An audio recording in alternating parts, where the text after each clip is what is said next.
Hey, this is Chaotic with another CZN video. I've been seeing a lot of people confused about how sortie mode actually works in CZN, especially when it comes to the score and words. There's not a lot of information that's readily accessible for it. And while I was searching YouTube for other content creators, we see a lot of streaming with long videos while they were achieving the highest possible score for a contest that ended. But there wasn't a lot of videos just explaining sortie and what you need to know so that you can basically get the most out of the stamina that you spend. So Sortie is the game's roguelike mode, and unlike normal chaos where you come in with your stacked account and optimize setups, Sortie starts you off almost from scratch every run. And then you build your team, your cards, your gears, and synergies as you go. You start with one character and then you eventually recruit more throughout the run. And honestly, I think that's why this mode feels way different from regular chaos. But it's also important to understand before we go too deep into sortie that regular chaos and sortie kind of work together hand in hand. Regular chaos is where you build the backbone of your deck. So you want to farm for your gear, your persona cards, and engravings for both. Those cannot be changed through edit data. You can see here there's different cores for changing your cards, but your gear, your persona cards, and engravings can't be changed. So while you're farming the backbone of your deck, it's important to note that your engravings with the damage modifiers, if you're playing a hyper carry or damaged character, are very important, as well as the gear for each slot. Then these cores can change your deck, but some of them are very expensive and limited. So just to go over those, the duplication, the removals, those are expensive and limited. Then the unique re-epiphany, epiphany re-manifestations, those are limited as well. And then once those are purchased in the shop, then each of those past the limited ones costs 8k black mass, which is essentially one run at the highest difficulty. So you'll spend 180 stamina for one of these. So when you're farming your deck in regular chaos, you want to make sure that you choose the correct epiphanies as well as have the correct number of cards in your deck along with the items, engravings, and persona card. And then the divine epiphany rerolls, those only cost 1k black mass per. And so not having the divine epiphany on your cards is not too important. Once you have the right cards and the right gear, then you're 90% to your perfect deck. Then once we have that out of the way, then now let's talk about how to farm black mass and then how to do it efficiently. So a lot of people force max difficulty level 80 too early when it's actually more efficient to farm around level 60 to level 65. Those runs are faster, they're more consistent, and then they also let you level up your tactical optimization tree much faster. And some of these sets are important for progression. So here on the left hand side, we have tactical authority and then flexible tactics. With authority, we have increased damage, health, recovery, shield, as well as critical chance, with critical chance being the most important. And once those four are fully maxed out, then the next set of four will unlock, which are the same exact ones, and then four more. So it's important to unlock the critical chance early on, since your gear does not carry over into sortie. And then I wouldn't recommend maxing all of this early on, since some of these flexible tactics are also important to have, especially some of the earlier ones. Flash will allow you to roll your epiphanies and divine epiphanies at the shop and rest areas. And then this will allow you to search again for a combatant if you don't get the one that you want for the first three choices. And then this one again for the fates, you have three choices, and then you can re-roll each one more time. This will give you that refresh. And those four early on are the most important ones to unlock. So definitely have those 4 unlocked, and then everything else after that is a bonus. So some of these are not necessary, but are nice to have. One thing I will note is the increased breakdown recovery chance by 50%. That's pretty important, especially if your hyper carry is the one that is broken and you need to recover from that. And the mobs can deal a lot of damage, and if you have a shielder, a healer, sometimes you cannot out sustain the damage. And so increasing that recovery chance by 50% will help your survival odds a ton. And then these two are nice. Recovery 15% at the gray market. That's a halfway point in each of those levels, and you'll just get 15% HP back. That will help a lot if you don't have your healer early on. If you just run your carry and then a shielder, then just recovering 15% HP can keep you healthy through that first stage. Then once we have that out of the way, I can say that once you have everything unlocked, playing level 80 will get you the most out of the stamina that you spend. Personally, I play most of my runs on level 80 while skipping elite battles for faster clear times. Although I do believe final rewards can increase due to score. Skipping battles can lead to faster and more consistent clears. But let's talk about risk modifiers next and how they contribute to how much black mass you gain. So you can see here that I've clicked 5 of these risk modifiers for stage 19, and you would have to click 2 more for the next stage.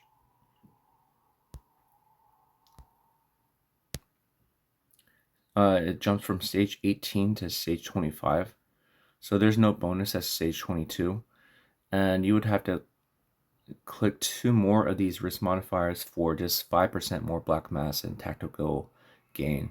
And then also increases damage health by 40%. So in my opinion, it's probably not worth those 5%, since some of these modifiers can be pretty inhibiting, especially this first one, change damage amount taken by monsters to 1. That basically nullifies 1 hit.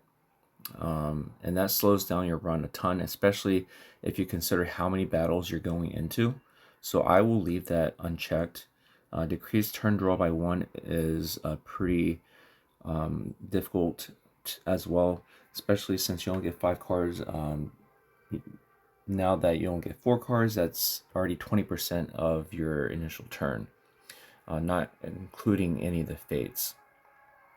So some of these aren't too detrimental to your run. The one that I am torn about is these 2 down here. The at rest areas increase cost of items and decrease rest recovery amount by 50%. I think that rest recovery bonus is really important, especially if you don't have the healer early, or even if you do have a healer. If you're fighting a lot of battles, that extra 50% can come in clutch. So I usually do keep this one unchecked, and I will check the fates cards are gained. I'm able to select 1 random selection. Although if you're unlucky with the fate selection, you can get a useless one, but I think I will still take the heal over the fate selection. So then once we have selected our modifiers, then you can see here we can also choose between Nightmare and regular. For Nightmare, we're at 7.6k black mass, and the regular is 6.4k. So that is a considerable difference. And then if we decrease the difficulty to 65, then Nightmare is 5.8k.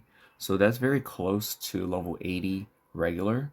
So if you're choosing between 65 Nightmare versus 80 regular, go with 65 Nightmare. And then 65 normal is 4.8k. So those are your choices. Just for progression, if you're not at the stage where you can beat 80 consistently, go with 65, and then if you're able, go with 65 Nightmare. But if you're able to, then go definitely with 80. That's going to net you the most black mass per run. Then team selection is the next topic, and it goes hand in hand with deck building. This is where most runs either succeed or completely fall apart. And the biggest mistake beginners make is taking every card that they see because they think cards equal more power. It's actually the opposite. You want slimmer decks, gives you more consistently and allows you to draw your more broken cards as often as possible. So if we can take a look at the logs, you can see here Heidi Marie did remove a basic, the shield. And then the epiphanies that you choose need to be helpful for your deck. If you get an epiphany that's not useful, such as a sword rain that's a finale, don't take that. Or if you get a threadlight that's not helpful for your deck, that's not linked, or have the quietest keyword, don't take those. Those are not going to help your run. So instead of taking random good cards, you want to focus on a strategy and then fully commit to it. And then for the primary combatant, I would highly recommend Hailey Marie.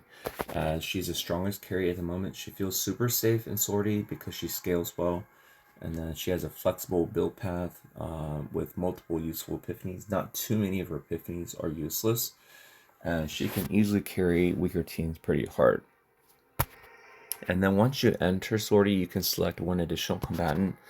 I would recommend Magna as the first one that you get to choose. Right now, she's extremely consistent, especially if you can get Frost Charge early on. It's a combination of shield and 3 vulnerable to all enemies at base. And then if you can get the Divine Epiphany, you can get some other bonuses as well. And then stacking vulnerable is crazy strong for boss melting, and especially if you can build around it properly. And if you get the case item here, you can't see it, but she will be able to heal off counters, keeping her health bar topped off in between shields. And then other good choices for this first combatant that you get to add is Calipe, which is another shielder, or healer. So you have your choice of Typhera, Mika, even Orleia. Those are some good choices. And then the third and fourth slots will round out your team for overall balance. And I recommend 2 more supports, so you can think of characters like Veronica, Nia, Ray, more healers. But in case your carry breaks, those give you the best survival chances to come out of the break and recover. Then another thing that separates the good runs from the bad runs is routing. So if you're looking for fast, consistent clears, then you want a route similar to this, where you skip elites and you go for as many unidentified areas and rest stops, shops as possible, skipping battles. And this way, you can beat the entire sortie run under 30 minutes. Don't look at the duration here. I did put the phone down for a while. So if you're able to, if you have the right cards and the right team early on, you can fight those elites. And those elites will not only boost your score, but they also drop items and give you fates that can be helpful. And those stronger rewards lead to stronger scaling, and stronger scaling can lead to easier late game bosses. So the optimal path is a combination of unidentified areas, shops, and elites only if you can handle them. And once you understand that, then the mode starts making a lot more sense. So in addition to pathing, you also have to, if we take a look at the score here, the card score, so you want to have the correct amount of cards and epiphanies, the fate score, equipment score. So all these are important for the score, and I think the score can increase your black mass loot, but I don't think it's a significant amount where it's going to make too much of an impact. Unless you're trying to reach the highest possible score, I wouldn't recommend hitting the most difficult path as possible. But here I did try for a higher score just to see what I could get. I did start with 19 out of 30 for the risk modifier, so I did not start with 30 out of 30. Going into this run, trying to maximize my score as high as possible. But once I started the run and I had a pretty good set of initial skills as well as item, Then I did try to hit as many elites as possible to make my run a little smoother. Now, in terms of fate, if you were able to get Rudy Fate, Saffron Fate, Cerulean Fate, then you unlock Prismatic Fate, which gain one rare fate at the end of each battle. Then after each battle, you can see here I unlocked all these other fates. So if you're able to, it does take a little bit of RNG, get Rudy, Saffron, Cerulean, then you gain a huge power spike as well as score increase. But that's pretty much it. You want to conserve your credits from the shop. Buy only the most important gear slots that are necessary. In terms of priority, I think for my credits early on, if you see a skill that is important for your character, especially for Heidi Marie, buy those, since those are hard to come by. And then after that, I would consider removing the basics, the shield, and for your supports, their basics as well, if you can. Those can get expensive.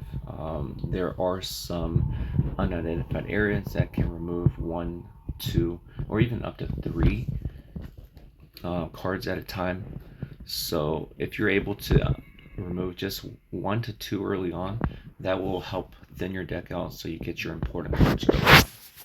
But that's pretty much it. If I had to give a simple progression path, I'd say farm level 60 to 65 first, build up your tactical optimization, most importantly the critical chance, and then the first 4 for the second half.